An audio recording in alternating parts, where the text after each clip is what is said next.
السلام علیکم ورحمۃ اللہ وبرکاتہ۔ کلاس دہم امید کرتا ہوں کہ تمام بچے خیریت سے ہوں گے۔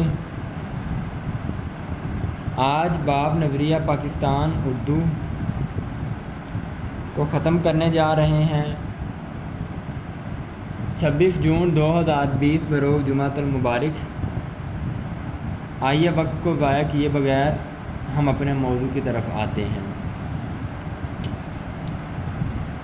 گزشتہ خطبہ میں آپ کو یہ بات بیان کر چکا تھا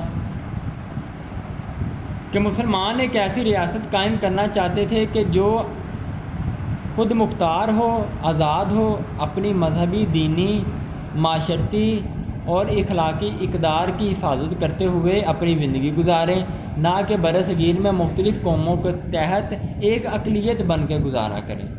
اب اس کے بعد کیا ہوا، آئیے پڑھتے ہیں۔ پاکستان قائم کرنے کا فیصلہ ہندوؤں کو بہت ناگوار گزرا، جو کہ انہیں ناگوار گزرنا تھا۔ ناگوار گزرا، برا لگا، ناپسند ہوا۔ انہوں نے پوری کوشش کی کہ مملکت قائم نہ ہو۔ مملکت، ملک، ریاست۔ ان کے پاس دولت اور طاقت تھی۔ جنوبی ایشیا میں ان کی اکثریت تھی، اکثریت اضافی آبادی، زیادتی ہونا۔ لیکن چونکہ قیام پاکستان کا مطالبہ حق اور انصاف پر مبنی تھا، انصاف، عدل، حق، سچ، اس لیے حکومت برطانیہ انگریز کو مجبور ہونا پڑا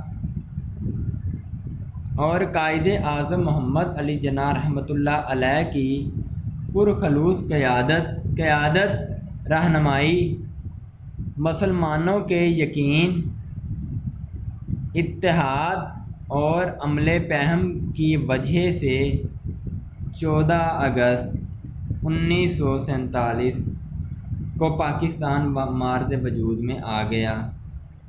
یقین، اعتماد، اتحاد، اتفاق، قیادت، رہنمائی، عمل پہم، بار بار محنت کرنا، مسلسل محنت، جدوجہد مارز وجود میں آیا، قائم ہوا۔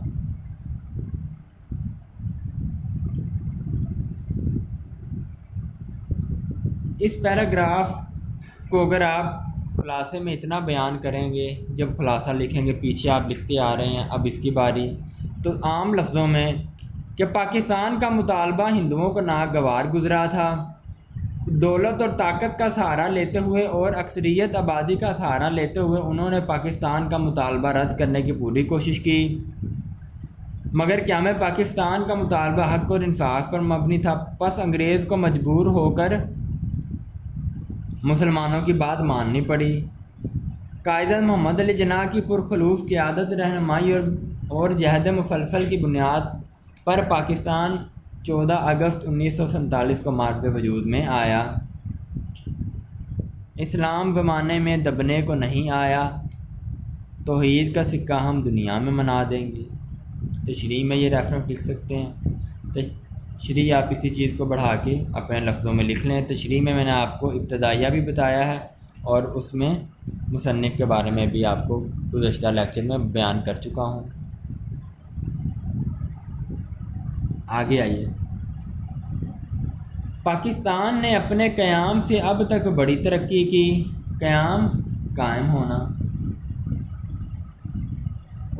اس کا شمار دنیا کے اہم ملکوں میں ہوتا ہے۔ شمار، شمولیت۔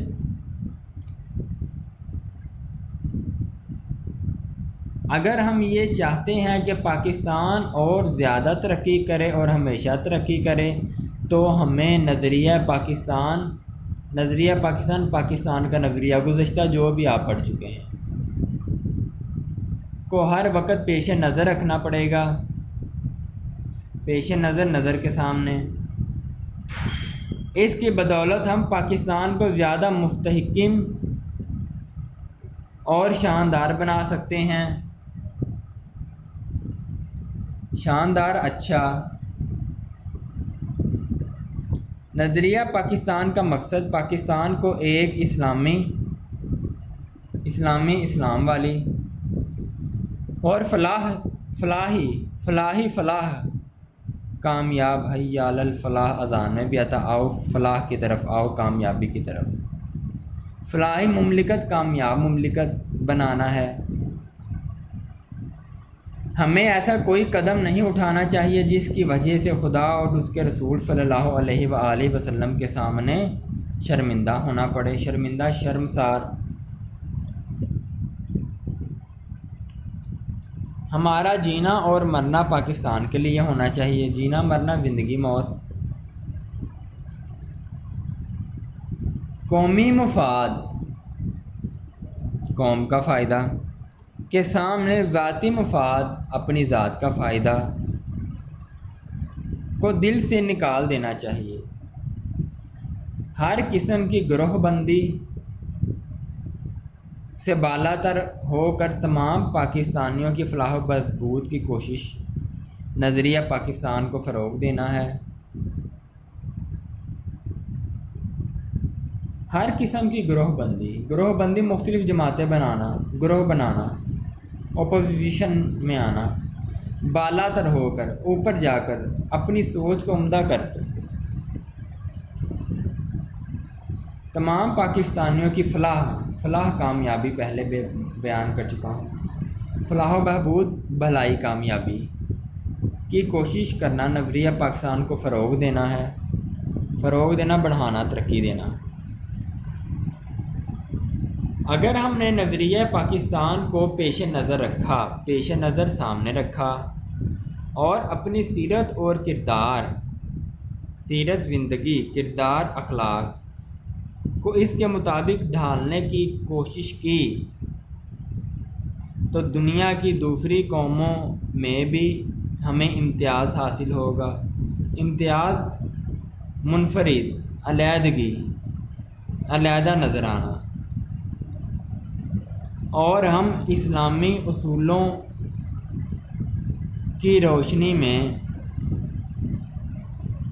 پاکستان کو توانائی، صحت مند، مستحکم، آزاد، شاندار، اچھا بھلا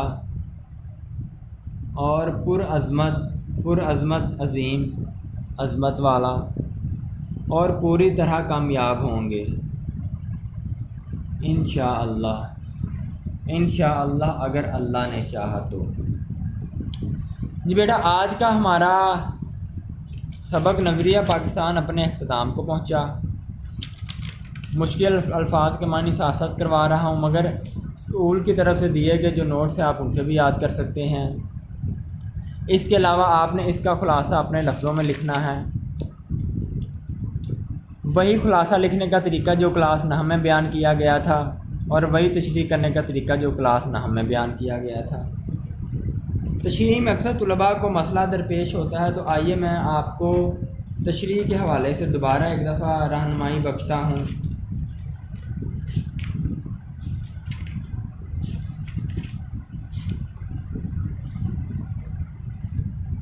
یاد رکھیے گا میرے پیارے بچوں، سوال نمبر 3 ہوگا تشریح کا۔ اب تشریح میں وہ پوچھے گا کہ درج ذیل پیراگراف کی تشریح کریں، حوالہ متن اور خط کشیدہ الفاظ کے معنی بھی بتائیں۔ اگر تو وہ پیراگراف کوئی بھی آ گیا، نظریہ پاکستان سے مثال دیتا ہوں، یہاں سے لے کر یہاں تک آ گیا ہے، فروغ دیا، تو اس پیراگراف کو جب آپ پڑھیں گے تو آپ کو پتہ چل جائے گا کہ یہ نظریہ پاکستان سے لیا گیا ہے۔ مارکر سے سوال 3، حوالہ متن جو اس نے پوچھا، پیراگراف کی تشریح اور خط کشیدہ الفاظ کے معنی۔ مگر پیراگراف بیٹا 2 ہوں گے، تو آپ نے اپنے پیراگراف الف کو کرنے سے پہلے اس طرح الف کی ہیڈنگ دے کے اس پورے پیراگراف کو ایک لائن کی صورت میں ایسے لکھ دینا ہے، وہ الف سے بھی سمجھ جائے گا آپ کا پیراگراف، اور وہ آپ کی اس لائن کو پڑھ کر بھی اس کو 100% یقین ہو جائے گا کہ بچہ اس پیراگراف کی تشریح کرنے جا رہا ہے۔ یاد رکھیے گا کہ جو پیراگراف ہو اس کے ساتھ جو الف و ب ہو وہ اس کے مطابق آپ نے ڈالنا۔ حوالہ متن میں 2 چیزیں ہیں، سبق کا عنوان اور مصنف کا نام۔ ذہین باشعور اور نمبرات زیادہ سے زیادہ لینے والے طلباء تاریخ پیدائش، تاریخ وفات اور صنف بھی لکھ سکتے ہیں۔ اس کے بعد خط کشید الفاظ کے معنی، تشریح کی ہیڈنگ میں آپ یہ لکھیں گے، یہ آپ ابتدائیہ کوئی بھی آپ کو کسی بھی طرح کی نظریہ پاکستان سے تشریح آ جائے آپ اس میں لکھیں گے۔ اس کے بعد آپ تشریح تھوڑی سی وضاحت سے بیان کر کے ختم کر دیں گے۔